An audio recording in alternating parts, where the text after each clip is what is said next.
Contrary to popular belief instilled in us through depictions of pirates in movies and books, pirates preferred not to engage in battle where possible.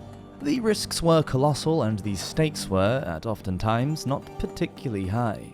Picture the scene. You are a member of a pirate crew, operating on a lone ship far from land in the midst of the Caribbean seas. It has been weeks since you last felt solid earthy land beneath your feet. Morale is beginning to wane, supplies are low, and it has been a few weeks since you last managed to successfully board a ship.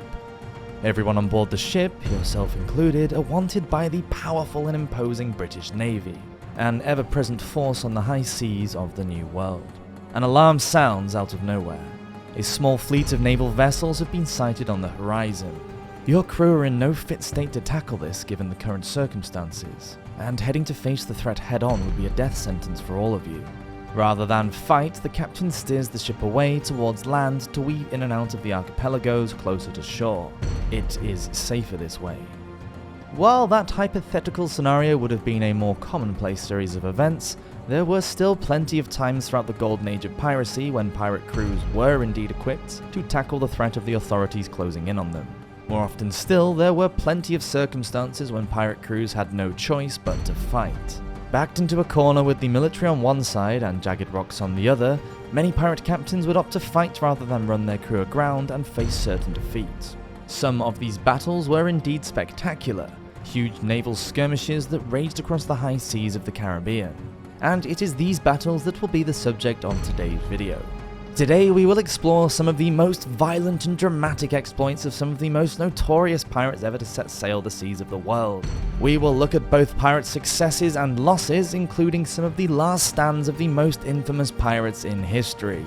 Join us as we explore the most dramatic pirate battles of the Golden Age. Welcome to Walk the Plank. The Battle of Cape Lopez. You'll probably know Captain Bartholomew Roberts by another, much more sinister name, Blackbeard. He was one of the most famous and successful pirates of all time, operating between the years of 1719 and 1722, where at the height of his power he commanded over 400 vessels. Born in Wales, Blackbeard operated mainly around the Caribbean and West African coasts, where his success and infamy quickly earned him the nickname, the Great Pirate. The captain was known and wanted across the Atlantic for marauding with his mighty fleets, equipped with early models of the classic skull and crossbones flag, synonymous with our understanding of pirates today. Blackbeard's career would culminate in an epic sea battle known as the Battle of Cape Lopez, and the circumstances leading up to this event are racked with drama for the wealthy captain. In 1721, Blackbeard and his crews captured a French frigate off the coast of Martinique. The French had colonized the island by this point, and aboard that ship was Martinique's governor. The pirates took the ship with relative ease, and the governor was hanged by Blackbeard from the yardom, a section of the mast which attaches to the vessel's sails, on his new prize. As you can imagine, the French government were furious. In partnership with the British Royal Navy, France would dispatch a duo of warships to bring Blackbeard to justice for his crimes. The pirate, unfazed by this act of retaliation, promptly captured the very ships that had been sent to defeat him. With two brand new warships under his command, Blackbeard and his crews continued on down the West African coast to Gabon, capturing a slew of merchant ships on the way. Blackbeard's problems began when he docked his ships in Cape Lopez for repair work. The British Navy had been tracking him using two men of warships, the HMS Swallow and the HMS Weymouth, to scout out the area he was last in. The former of the two ships, named by Captain Challoner Ogle, eventually managed to get within close range of Bart, noting that in tow of his vessel were two other pirate ships and a merchant ship that had been trading with the pirates at the time. The pirates spotted the naval vessel, and Blackbeard sent out a ship to capture the Swallow, which at the time they believed to be a merchant ship. Ogle allowed the pirates to chase him for a few hours until the vessels were out of sight of land, at which point he revealed the true nature of his ship and attacked. It was a success. Blackbeard had lost a ship, and 10 pirates were killed in the skirmish. Satisfied, Ogle returned to Cape Lopez to finish the job, ultimately engaging Blackbeard in battle. It is thought that Blackbeard was sat eating breakfast when he spotted the HMS Swallow arriving on the shores of Cape Lopez. Immediately, the pirates took to the waves to deal with this issue.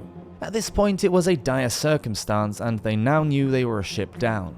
Blackbeard undocked his ship, the Royal Fortune, dressed in a bright red waistcoat and feathered hat, and got to work. In his retaliation, Blackbeard ordered all of his pirates to board the Royal Fortune to maximize its efficiency. His remaining ship was abandoned. Blackbeard's initial plan was for his crew to sail directly past the HMS Swallow, but as he tried to execute it, the Swallow offloaded a massive broadside cannon blast right into the flank of the pirate ship. Wounded, the pirates returned fire, but another broadside round from the Swallow almost obliterated the captain where he stood. Urgently, Blackbeard managed to sail his ship past the military vessel. Unfortunately for him, he was sailing directly into a storm. Ogle and his men caught up to Blackbeard, where they fired their grape-shot swivel guns on the bow of the ship. Blackbeard, along with 2 of his pirates, were killed by this round. Blackbeard himself was shot in the neck and his spinal column was severely damaged. Ogle and his men boarded and took the Royal Fortune from the pirates, and the former captain was buried at sea.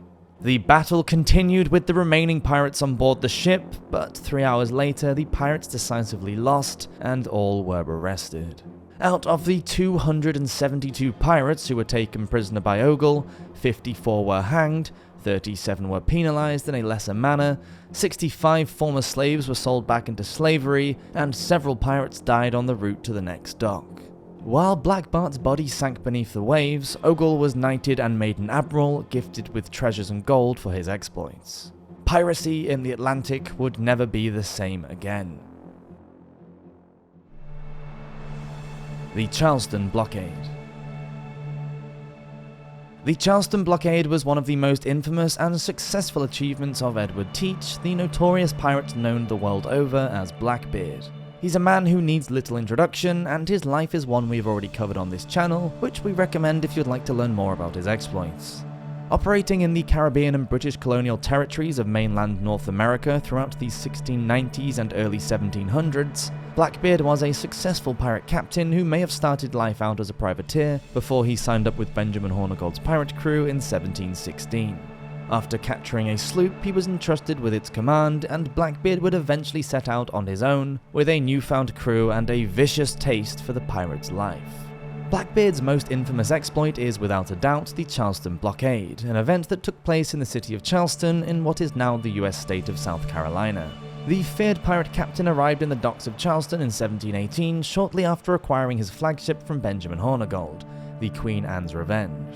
While it would be hard to call what happened next a battle, Blackbeard's exploits in Charleston have gone down in history of one of the most important conflicts between a pirate and the authorities, and have directly contributed to Blackbeard's maritime infamy in his wake. By the time Blackbeard showed his face in Charleston, he was armed and ready. With 4 ships and several hundred men under his command, he was well equipped for a standoff as he arrived in the harbour. Surprisingly, Blackbeard did not sail into Charleston with the hopes of making away with troves full of treasure and gold, but medicine. Charleston, being the biggest port town in the area, was bound to possess the remedies to his men's various ailments after spending weeks at sea, and with this he opted to make one of the boldest decisions any pirate ever undertook. With the medicine in his sights, he used his ships to set up an impenetrable blockade of vessels, each one stocked up with heavy weaponry across the port, placing several ships and the people within them into a terrifying hostage situation. The authorities were alerted to Blackbeard's presence in the harbour, with Robert Johnson, the governor of Virginia, presiding over the catastrophe. He was put in an incredibly difficult position. Blackbeard had wrestled full control over the harbour to the point where no ships could enter or leave, lest they risk being blown to smithereens by the infamous pirates' broadside cannons. Johnson decided to keep Blackbeard waiting at first to try and get him to leave the port unharmed. Blackbeard did not, at any point, open fire or physically harm a single one of his captives in the port, but the psychological warfare he was waging on the governor was enough to make him surrender, 6 days after the pirates had blockaded the port. Johnson met Blackbeard at the Queen Anne's Revenge with a 400-pound crate of medicine to hand over to the pirates. Blackbeard released the captives on board the ships docked in the harbour, but stole all 5 of them. Surely an opportunity like that was too good to miss. With his new ships in tow, Blackbeard sailed off into the waves, newly equipped to deal with the ravages of disease on board his ship. He must have surely been content with his victory, but how long would it last? Blackbeard's last stand, the Battle of Ocracoke Inlet. Perhaps Perhaps the most iconic pirate battle in all of the Golden Age was the Battle of Ocracoke Inlet, waged between the infamous Blackbeard and vessels from the British Navy who had by this point caught up to him. The setting for this dramatic battle was, as the name may suggest, Ocracoke Inlet, an estuary on North Carolina's Outer Banks. It is a wide stretch of water, roughly 2 miles across, with plenty of space for a naval battle to take place. It was the newly titled Governor of Virginia, a naval officer by the name of Alexander Spotswood, that would eventually track the legendary pirate down. He located him with the forced help of William Howard, Blackbeard's former quartermaster on the Queen Anne's Revenge. The pirate was reportedly residing in land belonging to North Carolina, specifically Ocracoke Island at the mouth of the inlet. Garnering support from local government officials, Spotswood actually funded the mission to capture Blackbeard out of his own pocket and placed Lieutenant Robert Maynard in command of the 2 sloops named Jane and Ranger that would track him down. With 57 men under his command, Maynard set to work. He took to the seas and arrived in the nearby town of Bath in the November of 1718, where Blackbeard was nowhere to be seen. From here, 2 scouting canoes were sent down the Pamlico River to the Ocracoke Inlet to try and scout out Blackbeard and his crew from the surrounding islands, with great success. He had been found on Ocracoke Island and Maynard's plan was coming together. Waiting until the following morning, Maynard's first move was to stop all traffic in the inlet, alerting his men of Blackbeard's position, ensuring they kept a close eye on him. Blackbeard was hosting a social gathering on the island at the time Maynard arrived, and half of his crew had settled in Bath for a few days, meaning that he was severely down on numbers. About 25 pirates were estimated to be in Blackbeard's company at the time Maynard tracked him down. Blackbeard eventually spotted Maynard's men taking depth soundings around the island, where he fired at them and forced Maynard to jump into action. Revealing the Union Jack flags of his ships, the 2 military vessels chased the pirate into the Ocracoke Inlet, and small arms fire began as Blackbeard accidentally ran his ship over a sandbar. He pried himself free and at this point brought out his heavy weapons, the devastating broadside cannons. In one shot, Maynard is reported to have lost about 1/3 of his men, and things were looking up for the pirates. The Ranger was damaged to the point of disrepair, and it was just Maynard on the Jane who pursued Blackbeard in the following events. Blackbeard may have won the first round, but Maynard, who had been keeping his men below deck, was ready for close quarters combat. Blackbeard at this point actually managed to board the Jane, firing his grappling hooks and smoke bombs over the sloop to make his famed dramatic entrance. Blackbeard must have thought it would be an easy win, that is, until Maynard's men erupted in force from below the decks, all guns blazing. Although he was startled, Blackbeard kept his men in fighting spirit and a bloody battle ensued. A head-to-head showdown between Blackbeard and Maynard took place, both with pistols and cutlasses. The pirate managed to break the lieutenant's sword, but Maynard's men were succeeding in pushing the pirates back. As he was about to dispatch Maynard, the captain was stabbed by one of the Jane's men, and the naval officers began to close in, hacking the legendary pirate to death with their blades. As Maynard triumphantly returned to Virginia, Blackbeard's head was hung from the bowsprit of the Jane, and he was provided with a hefty reward of money. The head would soon be placed on a pike in the Chesapeake Bay, putting off any would-be pirates from meeting a similar fate. The legend of Blackbeard was over. The Battle in the Bay of Mantanzas. This next battle took place almost 100 years before the death of Blackbeard, just off the coast of Mantanzas in the Caribbean island nation of Cuba. The battle in the Bay of Mantanzas was part of a series of conflicts known as the 80 Years' War, waged between the groups of Dutch rebels fighting against the Spanish government. In this particular instance, we meet Admiral Piet Hein with his second-in-command, Wit de With, 2 privateers accompanied by Admiral Henrik Lonck, who were tasked with capturing the Spanish treasure fleet by the Dutch. The fleet in question, also known as the West Indies Fleet, was a large convoy of ships that formed a part of a trade route across the Atlantic Ocean and the waters beyond it, who were, in this instance, carrying huge loads of silver. Hein and his fellow Dutchmen were planning on attacking both sections of the fleet, one half travelling from Venezuela and one half travelling from Mexico, both moving north up from Central and South America into the Caribbean's waters. The privateers' plans were changed, however, when the Venezuelan arm of the convoy were alerted to practical activity in the waters. The fleets had captured a Dutch cabin boy who, under pressure from the Spanish, betrayed them and revealed their presence in the waters to the north. The Mexican arm of the convoy, however, were completely unaware, so onwards they sailed. Before too long, the Dutch privateers had tracked down the convoys and were tailing them through the seas at night. Over the course of this voyage, Hein and his men managed to capture 16 ships belonging to the Spanish treasure fleet, and he went about doing this in a number of varying ways. Some of the ships were stalked in the night, where they were boarded and taken without anybody realizing what was going on until it was too late. Some ships were diplomatically obtained by Hein's men, talked into surrendering their ships and treasure. Other ships, however, needed to be taken by force. 6 of these vessels approximately were obtained through direct battle, 2 small ships and 4 galleons. Some were circled and cornered by Hein and his men, rounded up into the Bay of Mantanzas, where they were repeatedly shot with musket fire. These ships would soon surrender though, and Hein managed to capture the fleet without spilling a single drop of blood. Hein was incredibly successful off the back of these exploits. He managed to secure 11.5 million guilders of gold and silver, as well as valuable commodities that could be traded on for a high price. Some of the merchant ships were carrying substances such as cochineal and indigo. Not only did Hein manage to avoid bloodshed, but he was reportedly very cordial to his captives. After stripping them of their ships and treasure, he would provide them with supplies for the road back to Havana, speaking to them in their mother tongue personally. The end of Calico Jack. Jack Rackham, better known by the nickname Calico Jack, was one of history's biggest names in piracy, occupying levels of infamy almost in the same manner of the aforementioned Blackbeard and Blackbeard. He was known for his practical exploits surrounding the waters of the Bahamas and Cuba towards the beginning of the 18th century. Jack got his name for his distinctive style of wearing calico clothing and is famous, unusually, for taking 2 female pirates into his crew, Mary Read and his eventual partner Anne Bonny. Throughout the course of his career, which only spanned 2 years from 1718 to 1720, Jack would make a name for himself aboard the ships of the famed pirate Charles Vane, who was overthrown by Jack when Vane retreated from a battle with a French man-o' warship. After they avoided combat, Jack publicly denounced Vane as a coward, stating him unfit for rule aboard a pirate ship. He called for a vote, demanding Vane to be removed from his position, and Jack was elected in his place. With a sloop filled initially with 15 men, Jack set sail with his own crew. The lead up to this battle begins in 1719, just 1 year after Calico Jack became a pirate in the first place.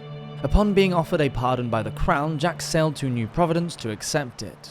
He would there meet with Governor Woodes Rogers with the intention of joining up as a privateer following the acceptance of his pardon. Jack took the deal and began his work as a privateer to fight the Spanish in the War of the Quadruple Alliance. Jack soon found that this new life of law and order was not for him. He was making less money as a legal privateer than he was an illegal pirate, and shortly after he met and fell in love with Anne Bonny, he returned to a life of crime, taking to the seas in his original sloop. Defying the king's pardon would mean certain death if he was caught, but the potential treasures of piracy were too valuable to ignore. His first act of piracy in his reinstated life was to take a sloop with 8 other pirates, a vessel named the William, docked in Nassau Harbour. Word of this quickly reached Nicholas Laws, the governor of Jamaica, and Calico Jack was once again a wanted man. Jack soon found himself pursued by 2 Royal Navy vessels, sloops known as the Snow Tiger and Mary Ann, led by Captain Jonathan Barnett and Jean Bonadviz, a former pirate, respectively. Men from both the Navy and Army occupied both vessels, and they were heavily armoured and well equipped for dealing with Jack's meager sloop. Men aboard the Mary Ann were the first to track Jack down in the October of 1720, but that's about all they did. The sloop soon abandoned the mission, and it was Barnett aboard the Snow Tiger that actually engaged the pirates in battle. Barnett brought his sloop round to Jack's and ordered him to state his name and reveal his flag colours. Calico Jack quickly replied with his name, but that he would not surrender so easily, and the fighting began. Without warning, the pirates fired a swivel gun into the sloop's flank, but little damage was done. Barnett returned fire with a massive broadside shot, destroying large sections of the William's mast. Before long, Barnett was able to chase Jack down to Davis Cove, a section of coastline near Lucia, Jamaica, where he left command of his ship and placed Calico Jack and his pirates under arrest. Following the defeat, Jack and his crew were delivered to the governor in Spanish Town, Jamaica, a month later. After a short trial, they received a sentence of death, and Jack was brutally executed at the hands of the British government. Gibbeted over the docks at a location which eventually became to be known as Rackham's Cay, the tide soon came in and took his life beneath the waves. While the rest of the pirates were executed and displayed around various points in Spanish Town, Anne Bonny and Mary Read managed to avoid their fates. Both claimed to be pregnant, missing their scheduled execution dates. Read died a few months later, likely of disease, whereas Bonny was never heard from again. It is unknown whether or not she managed to evade the executioner. The Battle of the Leotung. When we think of the term pirate, we usually picture the classic imagery of the Caribbean in the Golden Age, but it is important to remember that piracy is an age-old crime predating the Golden Age and spanning the entire globe. Wherever there are seas, there will likely at some point have been piracy in one form and another. This trend also carried on long after the Golden Age of piracy, and some of the most impressive naval battles between pirates and navies were fought long after the times of Blackbeard and Calico Jack. The Battle of the Leotung is one such incident, which sees us travelling to the Gulf of Leotung in what is now the southern coast of China. This stretch of coastline was something of a hotbed for piratical activity in the 1800s and in the 1850s. The pirates became too much for local governments to bear. What's more is that these pirate crews, often composed of pirates from England and America, as well as locals from China, were organised and were equipped with more advanced weaponry than the likes of Blackbeard in times gone by. Eventually, British vessels were deployed in the Pearl River Delta, part of the system which harbours the Leotung Gulf, to engage in anti-piracy operations. They arrived in 1855, and some of the ships patrolling the region were very impressive indeed. One of which was the HMS Bittern, captained by Edward W. Vansittart and equipped with 12 guns and over 100 men. Occupying the Bittern were 2 chartered steamers, and it was these ships that would form the opposition for the pirates marauding in the Pearl River Delta. It was not long before these ships ran into trouble. On the 18th of August 1855, the Bittern and the steamers in tow encountered a fleet of around 40 pirate vessels. They weaved in and out of the islands of the Delta, with wind, rain and fog obscuring the view of the British ships. The naval vessels anchored 2 miles from where the pirates had been seen and rested for the night. It would have been extremely unwise to engage the pirates under these conditions and at this time of night. It was the pirates, however, that attacked first. Splitting off into 2 formations of vessels, they sailed around the Bittern and started harassing it with cannon fire. This fire came mainly from long-ranged 18-pound cannons, guns that were designed to strike from long distances, and as such, the British were unable to get accurate shots landed on the pirates as they lurked in the distance. The pirates continued to fire off volleys and barrages from the distance until the Bittern was able to close in on them, letting off a deadly cannon round. Projectiles from the Bittern ravaged the hulls of the pirate ships, and they quickly found that the arsenal of the naval officers outmatched their own. The pirates, scattered after a few devastating rounds from the Bittern, decided to rethink their plan. They regrouped and performed a mock retreat, quickly sailing off into the shallower waters, which were racked with coral reefs and shallow sandbars. While the pirates could easily dart in and out of these obstacles in their smaller vessels, the Bittern would not be able to. Or so they thought. The Bittern traversed the shallows with ease, and before too long was quickly managing to sink the pirate ships even under heavy fire. By the time the battle reached its summit, the pirates were divided once again. Their most powerful ships, well-equipped and accurate lorchas, had been sunk, as well as 6 other smaller vessels. Throughout all of this, the Bittern and its steamers had not taken much damage at all, even under a constant barrage of cannon fire from 40 organised pirate ships.